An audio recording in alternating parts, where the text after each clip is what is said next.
Assalamualaikum warahmatullahi wabarakatuh. Baiklah Bapak, nama saya Laila Nur Karimah dari kelas 3 TBI. Saya akan mempresentasikan ujian akhir yang pertama, filsafat umum. Soal yang pertama dari 4 abad, yaitu abad Yunani kuno, istilahnya kosmosentris, pertengahan teosentris, modern antroposentris, kontemporer logosentris. Dan yang B, awal dan akhir periode dari abad tersebut. Yang pertama, abad Yunani kuno dari 650 sampai 1258 Masehi. Yang kedua, pertengahan dari 1250 sampai 1500 Masehi. Abad modern 1800 sampai sekarang. Abad kontemporer 1900 sampai sekarang. Yang B, abad Yunani. Soalnya ciri dari abad yang pertama, abad Yunani berciri mitos-mitos. Yang B, pertengahan berciri tidak mempunyai kebebasan berpikir, dominasi agama Kristen yang sangat menonjol. Modern menghidupi kembali rasionalisme, keilmuan subjektivisme, individualisme, humanis dan lepas dari pengaruh atau dominasi agama gereja. Kontemporer tidak terikat aturan dan berkembang mengikuti zaman. Yang C, dari 4 abad dan masing-masing pemikirannya. Yang pertama, abad Yunani kuno, Sokrates berfilsafat digambarkan dalam bentuk bercakap-cakap. Plato berfilsafatnya ide Tuhan, dunia, dan negara. Aristoteles berfilsafat yang nyata, yang dibahas bukan ide, pengalaman. Ada juga berfilsafatnya tentang konsep Tuhan dan etika. Terus abad pertengahan, Aurelius Augustinus tentang jiwa, menentang ajaran yang mengatakan bahwa jiwa material. Thomas Aquinas berfilsafat teologi, mendasarkan filsafatnya pada kepastian. Yang ketiga, kepastian adanya Tuhan. Yang ketiga, Marco Polo, teori penciptaan alam semesta. Terus abad modern, Nicolaus Copernicus, teori kuantitas uang dan hukum Gresham.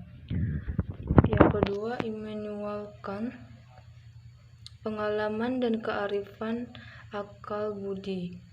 Terus Bacon, pengalaman sebagai sumber pengetahuan. Yang terakhir, abad kontemporer, Feuerbach, manusia sebagai satu-satunya yang bereksistensi. Soren Kierkegaard, saya menjadi sebagaimana saya ada. Edmund Husserl, realitas sendiri yang tampak bagi subjek. Terus soal yang selanjutnya, mengapa abad pertengahan disebut dengan istilah abad kegelapan? Saat itu tindakan gereja sangat membelenggu kehidupan manusia. Manusia tidak lagi memiliki kebebasan untuk mengembangkan potensi yang dimilikinya. Para ahli fikir filsafat saat itu tidak mempunyai kebebasan berpikir. Filsafat ini menggambarkan suatu zaman yang baru. Filsafat yang baru itu disebut skolastik. Pada abad ini disebut abad ke-8. Skolastik filsafat yang diajar di sekolah-sekolah dan universitas. Di sini gerakan filsafat dan keagamaan berupaya mengadakan sintesa antara akal budi manusia dengan keimanan. Filsafat Islam pada masa pertengahan. Mengapa filsafat Islam pada masa pertengahan mengalami perkembangan yang sangat pesat? Karena sangat luasnya kekuasaan Islam, ilmu dan sains mengalami kemajuan dan penyatuan antar wilayah Islam. Terus apa yang dilakukan para filosof pada masa itu? Yang dilakukan oleh para filosof muslim pada saat itu ketika tinggal di Damaskus untuk kedua kalinya, Al-Farabi mendapatkan perlindungan dari putra mahkota penguasa baru Suriah, Saif Daulay.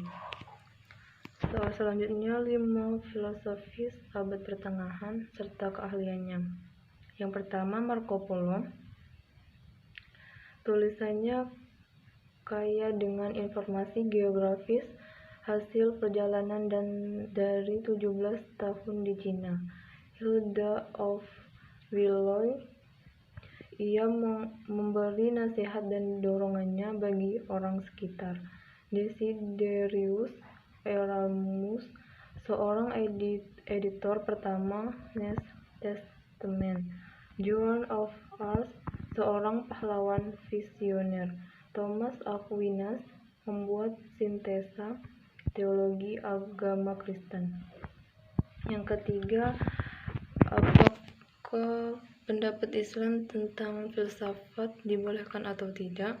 Dibolehkan. Dalam perspektif Islam, filsafat merupakan upaya untuk menjelaskan cara Allah menyampaikan kebenaran atau hak dengan bahasa pemikiran yang rasional.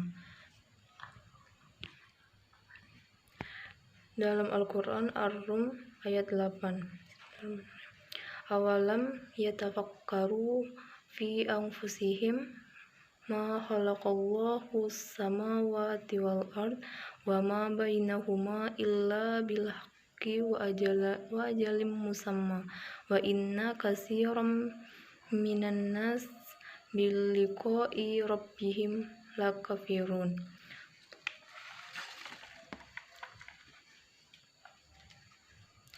Yang soal selanjutnya, konsep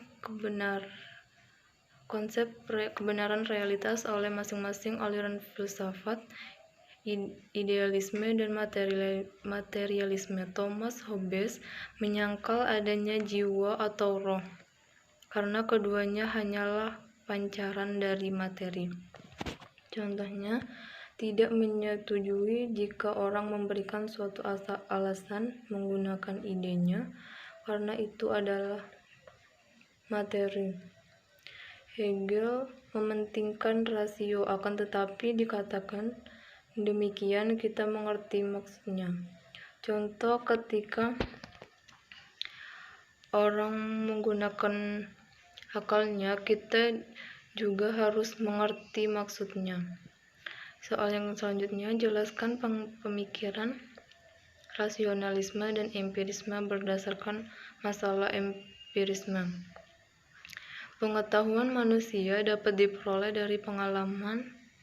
Jika kita sedang berusaha untuk meyakinkan seorang empiris bahwa sesuatu itu ada, dia akan berkata, "Tunjukkan hal itu kepada saya."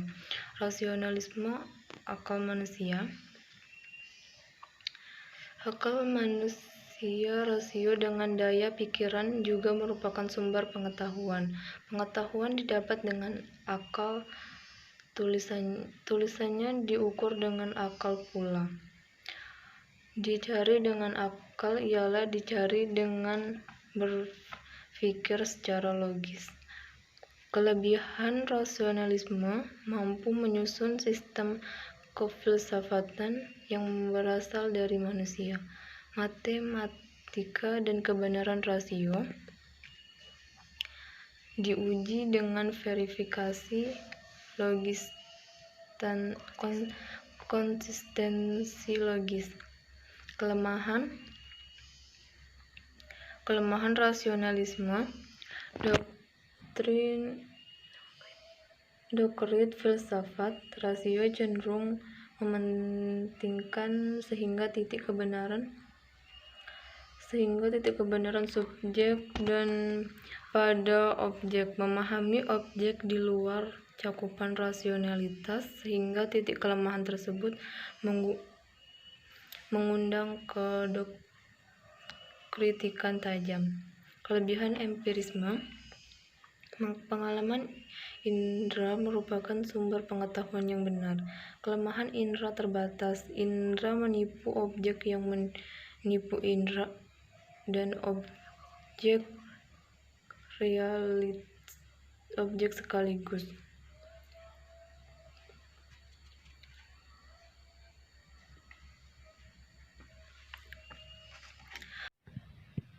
Demikianlah ujian akhir dari filsafat umum. Terima kasih. Wassalamualaikum warahmatullahi wabarakatuh.